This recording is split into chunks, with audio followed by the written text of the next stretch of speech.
Elle veut divorcer, mais sa famille ne la soutient pas. Sa famille n'est pas d'accord. Sa famille lui dit, tu t'es marié pour le meilleur et pour le pire. Et c'est comme ça. C'est l'histoire de Françoise, 52 ans, qui au bout de 15 ans de mariage, c'est son deuxième mariage d'ailleurs, décide de divorcer. Elle décide de divorcer et elle subit tellement de pression de sa famille parce qu'on lui dit en Afrique, quand on se marie, c'est deux familles qui se marient.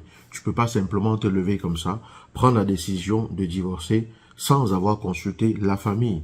Ok?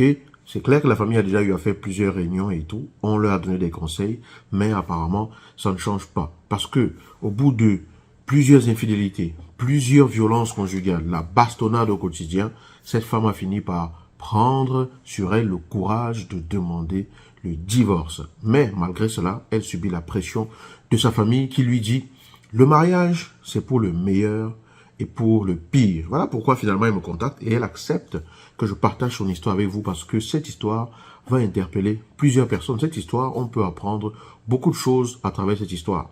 Et je vais simplement attirer l'attention sur un seul élément. Je vous laisserai le soin, comme d'habitude, dans les commentaires, de partager votre point de vue sur la question, quel que soit l'angle à partir duquel vous voulez aborder les choses. Je suis Yannick TM, je suis un semeur de pépites et de graines de conscience, et vous savez très bien qu'ici, je suis pas là pour vous donner des leçons, je suis même pas là pour vous dire ce que vous devez faire, ok? Chacun fait comme il pense qu'il faut faire et qu'il pense que c'est bien pour sa vie. Moi, je sème seulement. D'accord? S'il y a une graine ici qui trouve écho en vous, j'en suis ravi. À vous de prendre la responsabilité de la faire grandir. À vous de prendre la responsabilité d'analyser objectivement et clairement ce que je vous partage. Parce que c'est pas l'évangile ici, ok? C'est pas la vérité absolue. On partage ce qu'on perçoit, on partage les choses telles qu'on les voit, on partage les graines que l'on a, mais chacun a la responsabilité de voir ce qu'il prend ou ce qu'il ne prend pas, bien sûr, en toute bienveillance et dans le respect des règles. Ok? Donc, si c'est la première fois que vous arrivez ici, je vais simplement vous demander de bien vous installer parce que ce que je vais vous dire ici, je ne suis pas sûr que vous l'avez déjà entendu. Alors, peut-être que vous l'avez déjà entendu, ça va être un rappel pour vous, mais je pense que beaucoup de personnes n'ont jamais abordé les choses sous cet angle, n'ont jamais perçu les choses sous cet angle quand on parle de mariage, et ça peut ouvrir les yeux à plusieurs personnes. Installez-vous confortablement. Pensez à vous abonner, ok? Cliquez sur le bouton s'abonner et si vous êtes sur YouTube, sur la petite cloche de notification pour être sûr que chaque vidéo que je mets en ligne ici, vous n'allez absolument rien rater. Et pour vous remercier, vous encourager et vous donner comme ça quelque chose qui peut vous aider au quotidien, je vais vous inviter à aller sous cette vidéo. Si vous me regardez sur YouTube, dans la description, il y a un lien pour télécharger le guide des 7 erreurs qui peuvent tuer votre vie de couple. C'est un guide gratuit que j'ai rédigé pour vous, dans lequel je vous révèle 7 choses que vous devez éviter de faire et que peut-être vous faites maintenant qui peuvent tuer votre vie de couple. S'il n'y a qu'une seule de ces choses que vous faites et que vous changez ça, ça peut améliorer les choses dans votre vie de couple. Et le lien se trouve sur Facebook, dans la description, en général, au-dessus de la vidéo. Mais ce n'est pas tout. Il y a un deuxième lien sur lequel vous pouvez cliquer pour répondre à un sondage anonyme afin de me dire quelle situation vous vivez, quelle situation vous voulez me voir développer, quelle situation vous aimeriez qu'on traite sur cette chaîne et je me ferai un plaisir, si cela m'appelle, de le faire. Alors, je ne vais pas dire à Françoise de divorcer ou quoi que ce soit. C'est pas à moi de dire à une femme ou à un homme s'il va divorcer ou pas. C'est une décision personnelle. Parce que même si on dit que l'union, c'est l'union de deux familles, en réalité, les personnes qui disent oui devant le maire, ce n'est que le mari et la femme. Et c'est normal que les gens vous combattent. Parce que les gens n'ont pas la même vision du mariage que vous. Il y a des personnes qui sont prêtes à préserver le mariage au nom de, comment dire, au prix de tout, voilà. Qui sont prêtes au prix de tout à préserver le mariage. Et ces personnes-là ne vivent pas ce que vous vivez. Et comme elles ne vivent pas ce que vous vivez, c'est facile pour elles de l'extérieur de vous dire de continuer à subir quelque chose que vous voyez être en train de vous tuer dans votre âme. Mais la vie, c'est quelque chose de précieux. Une fois qu'on l'a perdu, les gens vont se lamenter et dire tout ce qu'ils ont envie de dire, ça ne changera absolument rien du tout. Vous ne serez plus là. Les seules personnes qui ne prennent pas de décision dans leur vie, qui n'ont pas besoin de se bouger, qui sont tranquilles, qui n'ont même pas de stress au quotidien, sont couchées au cimetière. Ok? Encore, tout dépend maintenant de comment est-ce qu'on voit les choses, parce que la question maintenant, ce serait de savoir si quand on est couché au cimetière, la vie s'est vraiment arrêtée pour soi. Bon bref, c'est une parenthèse, on ne va pas rentrer là-dedans. Ce que j'aimerais souligner ici, dans cette vidéo, quand je vous fais cette vidéo ce matin, c'est de vous dire que quand vous observez les cérémonies de mariage, ok, On dit, je te promets de t'aimer, de te chérir, dans la joie, dans la pauvreté, dans la maladie, dans la souffrance, dans ceci, dans cela, etc., etc. Pour le meilleur et pour le pire, jusqu'à ce que la mort nous sépare, un truc comme ça. Et du coup, cette femme, elle subit le pire de la part de son mari. En tout cas, elle le vit ainsi. Parce que elle a touché tellement le fond qu'elle est allée au fond du fond. Et pour elle, c'est pas quelque chose qui est vivable. Elle est meurtrie. Ça veut dire que dans cette situation, si vous observez très bien, de son vécu à elle, le pire pour elle vient de son partenaire. Et là, on lui dit, oui, tu t'es marié pour le meilleur et puis pour le pire, supporte. Mais ce que vous devez comprendre quand on dit cette phrase, on dit, je te promets de t'aimer, de te chérir dans la maladie, dans la joie, pour le meilleur et pour le pire. Ça veut dire que pour le meilleur que nous rencontrerons dans notre vie, je te promets de t'aimer et d'être à tes côtés. Pour le pire auquel nous ferons face dans notre vie, je te promets de t'aimer et d'être à tes côtés. Ça ne veut pas dire que tu dois devenir le pire pour moi. Ça veut dire que je suis ta coéquipière, je suis ton coéquipier pour qu'on fasse face au pire ensemble, pour qu'on affronte le pire ensemble, pour qu'on combatte le pire ensemble, pour qu'on challenge le pire ensemble. Mais à aucun moment, cette phrase ne veut dire, même si tu deviens le pire pour moi, je te promets de t'aimer. C'est quelle façon ça? On n'est pas comment dire, on n'est pas tous frappés du syndrome de Stockholm quand même, non? Vous trouvez logique de dire à quelqu'un, oui, il te bastonne, il te maltraite, il est infidèle, invétéré, tout le monde dans le quartier le connaît et tout, mais tu as promis de l'aimer, reste avec lui.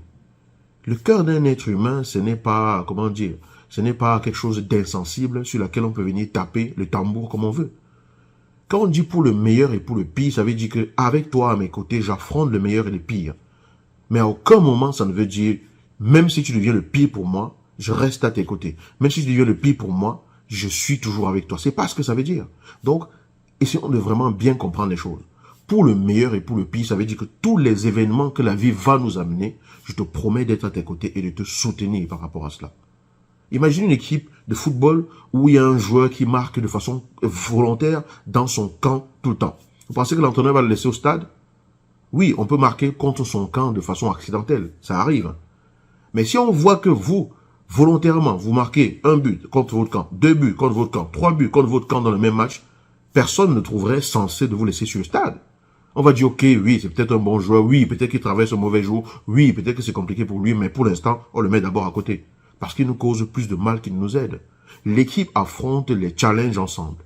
Le couple, c'est une équipe. Le couple, c'est des partenaires qui décident de faire face aux challenges ensemble. Et quand on dit, je te promets de t'aimer, l'amour implique en lui-même que tu ne peux pas devenir le pire pour ton partenaire. Tu n'es pas censé, par amour pour ton partenaire, devenir le pire pour cette personne. Sinon, quelle est la manifestation de l'amour lorsque tu traites cette personne de cette façon? Il n'y a pas de jugement dans ce que je suis en train de dire. Attention, je ne juge personne.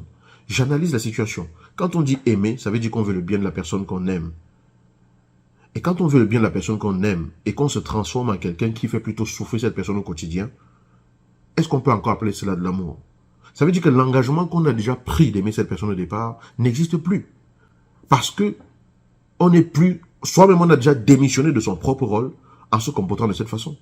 La personne qui a déjà démissionné de son propre rôle en se comportant de cette façon, c'est déjà la personne qui commet des choses vis-à-vis de son partenaire qui font souffrir son partenaire et volontairement, de façon répétée, qui n'entreprend aucune procédure d'amélioration de soi, de transformation de soi, qui n'entreprend aucune procédure pour pouvoir se transformer et changer. Oui, tout le monde dit qu'il va changer. Tout le monde dit, on aime dire, oui, je vais changer, etc., etc. Mais quand ça se répète et tout, ça devient compliqué. Donc, ce que je voudrais que vous compreniez dans cette vidéo, c'est que quand on dit pour le meilleur et le pire, comprenez que ça veut dire que face au meilleur, on sort ensemble. Face au pire, on sort ensemble. Ça veut dire que les moments joyeux, on va les savourer ensemble en nous souvenant de comment on s'est battu pour les vivre. Les moments douloureux, on va les affronter ensemble en nous souvenant qu'on est là l'un pour l'autre. Mais tu ne dois en aucun cas être la cause du pire pour ton partenaire. Ce n'est pas ce que cette phrase veut dire. Parce qu'à ce moment-là, tu n'es plus en train d'aimer ton partenaire comme tu as promis de l'aimer. Donc arrêtons de dire aux gens, oui, c'est pour le meilleur et le pire, supporte. Non, c'est pas ce que ça veut dire. Ça veut pas dire que si ton partenaire devient le pire pour toi, tu dois forcément rester avec ton partenaire. Ok? C'est pas ce que ça veut dire. Donc ça, c'est une réflexion. Je ne suis pas en train de dire Françoise allait divorcer ou quoi que ce soit. J'attire simplement l'attention de toutes ces personnes qui sont en couple aujourd'hui, qui se marient, qui prononcent cette phrase, de comprendre, chacune de ces personnes, qu'à partir du moment où tu vas devenir le pire pour ton partenaire ou le pire pour ta partenaire, tu es la première personne qui démissionne de cet engagement parce que tu lui as promis de l'aimer. Au début, c'est d'abord je te promets de t'aimer, ok? Ça, c'est la base. C'est ce qui crée le fondement même de votre engagement. Tout le reste repose dessus. Parce que je t'aime, je reste à tes côtés. Parce que je t'aime, nos joies, on va les célébrer ensemble. Parce que je t'aime, nos combats, on va les affronter ensemble. Parce que je t'aime, le pire qui va arriver dans notre vie, on va y faire face ensemble. Parce que je t'aime.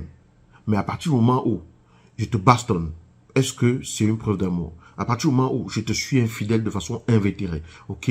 On me voit monter avec des femmes ou des hommes à gauche, à droite. Je me donne peut-être pas assez d'argent, je cours avec les hommes tout le temps. Voilà, je ne suis pas, j'ai des problèmes à la maison, les régler, je cours avec des femmes dans tous les sens. Est-ce que c'est une manifestation de l'amour vis-à-vis de toi avec qui je me suis engagé? Non, j'ai déjà démissionné.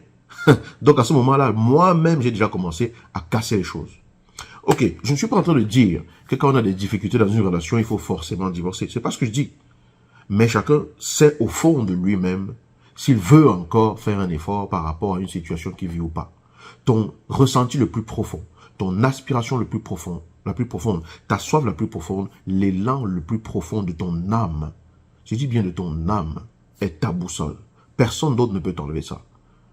C'est une lumière au fond de toi qui te montre ce que, à l'instant T, tu as envie de faire et que tu sens vraiment qu'il faut faire. Donc, que chacun soit responsable de ce qu'il vit et de ce qu'il fait. Le couple n'est pas un fleuve tranquille. Oui, on peut avoir des difficultés, on les affronte ensemble, on se pose, on regarde, on observe, on discute et tout, on dit, bon maintenant, il faut que j'apprenne à faire plutôt ceci, il faut que j'arrête de me comporter de cette façon et tout. Pourquoi? Pourquoi est-ce qu'on se comporte comme ça? Pourquoi est-ce qu'on doit analyser et voir comment est-ce qu'on peut changer dans sa vie? Par amour, tout simplement. Parce que j'aime cette personne et que je me suis comporté comme un con ou comme une conne et que j'ai honte de moi et que je ne me reconnais pas et que je ne veux plus vivre ce genre de choses, par amour pour toi, je peux choisir d'être une meilleure personne pour te faire vivre une meilleure expérience que ce que je t'ai fait vivre pour l'instant. Mais quand ce n'est pas le cas et que ça se répète et tout, par décence et par intelligence, à un moment donné, chacun doit prendre la décision qui lui convient. Rester, ça c'est votre choix. Partir, c'est votre choix. Mais n'accusez pas la phrase qui dit que c'est le pire, il faut faire face. Non, quand c'est le pire, ça veut dire qu'on affronte ensemble. Et la base, c'est de s'aimer. Voilà, voilà ce que je voulais vous partager dans cette vidéo de ce vendredi, ok? J'espère que elle vous a inspiré. J'espère que, voilà, dites-moi ce que vous en pensez. Et surtout, n'oubliez pas, nous nous retrouvons ce dimanche à 19 h, ici même. Et on parlera couple. J'ai une idée de sujet que je pense qu'on pourrait aborder ce week-end. On verra bien. Allez, lâchez-vous dans les commentaires. Ciao.